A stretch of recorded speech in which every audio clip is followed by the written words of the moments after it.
नमस्कार, मी रेखा. सर्वांचं खूप मनापासून स्वागत. आज आपण आठवडाभराची जी साय जमा करतो दुधाची, तिच्यापासून छान रवाळ असं तूप विरजण न लावता कसं तयार करायचं ते पाहणार आहोत.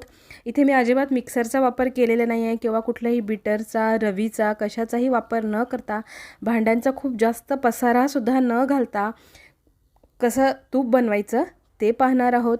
जनरली आपल्याला तूप बनवायचं म्हटलं की खूप सारा भांड्यांचा पसारा, भांडे चिकट होतात, पण ह्या प्रोसेसमध्ये असं अजिबात होत नाही.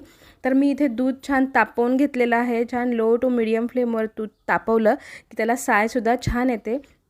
तर हे दूध तापवलेलं आहे, हे जरा वर थंड झालं की याला फ्रीजमध्ये ठेवायचं आहे. साधारण 5 ते 6 तास फ्रीजमध्ये ठेवल्यानंतर याला छान अशी जाड साईची अशी लेयर येते. ही साय आता आपण काढून घेणार आहोत. तर अशा पद्धतीने ही 1 दिवसाची साय आहे. तर मी अशाच पद्धतीने पूर्ण 10 दिवसाची जवळजवळ साय जमा केलेली आहे, जे मी डीप फ्रीजमध्ये ठेवलेली होती.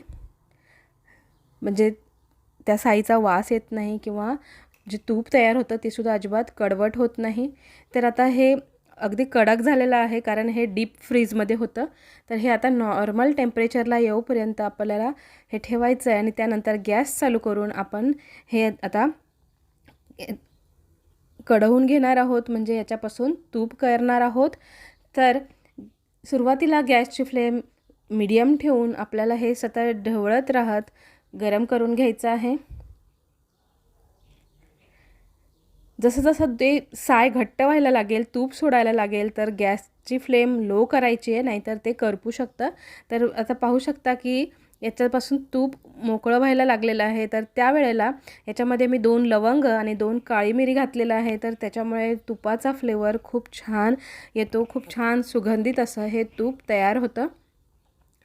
आता गॅसची फ्लेम अगदी लोच आहे आणि आता हे सतत हलवत राहत आपल्याला हे तूप तयार करायचं आहे. आपलं तूप जवळजवळ तयार झालेलं आहे. यात कुठलीही दुसरी अशी वेगळी प्रोसेस काहीच करायची नाही आहे. फक्त आठवडाभराचं साय जमा करायची आहे आणि ती रूम टेम्परेचरला येऊपर्यंत वाट पाहायची आहे आणि त्यानंतर गॅसवर ठेवून ते गरम करायचं आहे आणि अशा पद्धतीने आपलं छान रवाळ असं तूप तयार होतं. छान घरगुती पद्धतीने हे शुद्ध तूप आपलं तयार आहे. आता हे साधारण कोमट झालं की एका बर्नीमध्ये हे आपण एका गाळणीच्या सहाय्याने गाळून घेणार आहोत.